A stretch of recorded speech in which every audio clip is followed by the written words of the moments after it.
राय भी शामिल थे।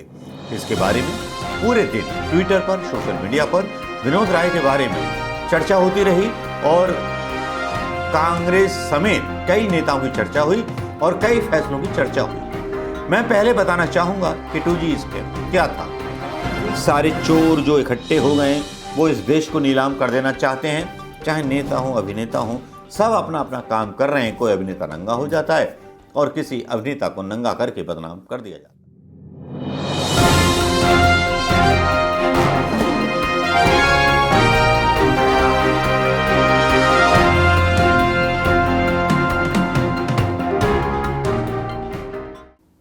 दोस्तों नमस्कार, मैं मनोज कुमार शर्मा आजाद हिंद आवाज न्यूज और खबर 24 के लिए आपके बीच में एक बार फिर।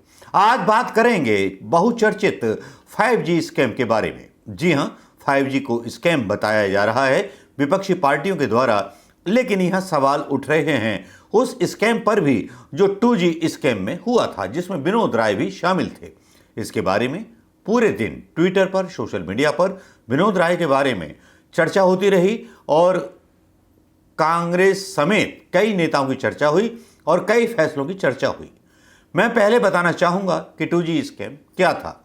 जो तब के विनोद राय, जो बहुत कुछ लाभ पा चुके हैं भारतीय जनता पार्टी से, जिनको बड़े बड़े पदों से नवाजा गया, लगता था कि मनमोहन सिंह इसीलिए कमजोर थे कि उन्होंने CBI, ED, ID या जितनी भी सरकारी संस्थाएं थीं उनको अपने हिसाब से राजनीतिक इस्तेमाल नहीं किया था। लेकिन भारतीय जनता पार्टी उस समय भी इतनी मजबूत थी कि उसकी अंदर तक पहट थी। विनोद राय, जिन्होंने सबसे पहले ये आरोप लगाया था 2G स्कैम पर, जिसमें उन्होंने दावा किया था कि 1,76,000 करोड़ या 1,56,000 करोड़ का जो है घोटाला हुआ है 2G स्पेक्ट्रम की नीलामी में। अब 2G का स्पेक्ट्रम जो था उस जमाने में, आप समझिए कि ना तो वहाँ इंटरनेट इतना अच्छा आता था, ना इतनी सारी सुविधाएं थी, ना इतना कुछ था। उस टाइम डॉलर भी बहुत सस्ता था। डॉलर के मुकाबले कैलकुलेशन करें जिस हिसाब से अब का स्पेक्ट्रम उठाए तो आप आश्चर्य करेंगे, देश को झटका लग जाएगा।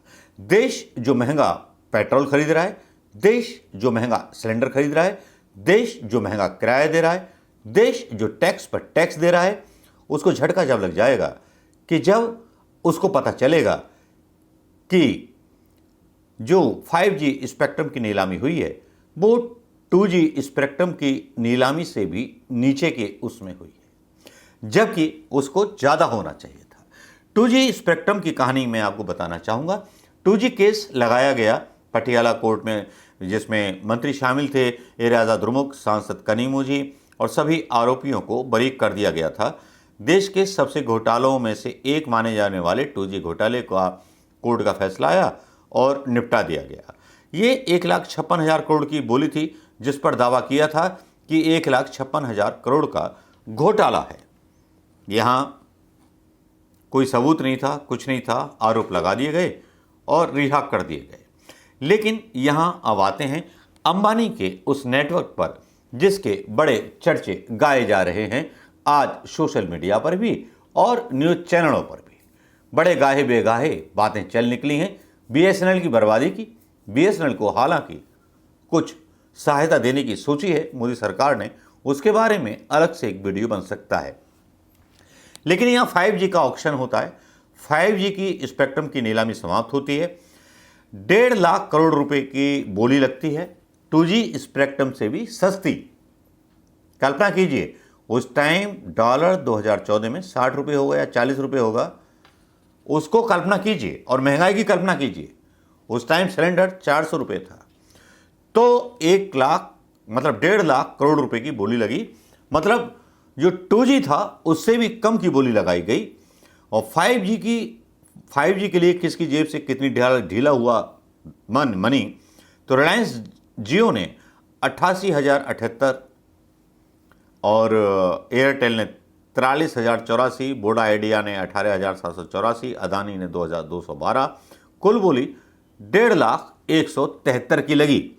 यानी कि इस बोली को छापा जा रहा है कि 1,50,000 में लगी, लेकिन ये बोली रिलायंस जियो ने सबसे ज़्यादा जीती केवल 88,078 रुपया में।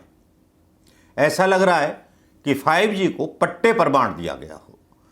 भारत में, और प्रिंट मीडिया क्या लिखता है, भारत में पहली बार हो रही 5G स्पेक्ट्रम की नीलामी अब समाप्त हो चुकी है। दूरसंचार मंत्री अश्विनी वैष्णव ने नीलामी प्रक्रिया पूरी होने की जानकारी देते हुए कहा कि देश में पहली बार हो रही 5G स्पेक्ट्रम की नीलामी के दौरान 72,098 MHz में 51,236 MHz स्पेक्ट्रम बिक चुके हैं। स्पेक्ट्रम की नीलामी के दौरान सारी कंपनियों ने मिलकर, तब वहां एक कंपनी का था, सारी कंपनियों ने मिलकर 1,50,173 करोड़ रुपए की स्पेक्ट्रम की बोली लगाई, और जो रिलायंस ने बोली लगाई वो छुपाई जा रही है यहां पे, केवल 88,000। अब आप कल्पना कीजिए दोस्तों कि जो तब के महान कलाकार थे विनोद साहब, जिनको नवाजा गया बड़े बड़े पदों से, यहां टोटल कंपनियां स्पेक्ट्रम की नीलामी के लिए 1,50,173 करोड़ रुपया देती हैं। वहां 1,56,000 करोड़ का 2G बेचा गया था। तो आप कल्पना कीजिए कि तब महंगा बेचा गया था या अब महंगा बेचा गया, जबकि डॉलर का रेट 80 रुपये है। तब का रेट 60 रुपये भी लगा लीजिए तो थोड़े से वेरिएशन आने चाहिए थे ना। लगता है कि सरकार जमीन के पट्टे की तरह, लग रहा है कि गंगा की जैसे रेती होती है ना, तो वो बांट दी जाती है पट्टे पर 6 महीने के लिए, 1 साल के लिए।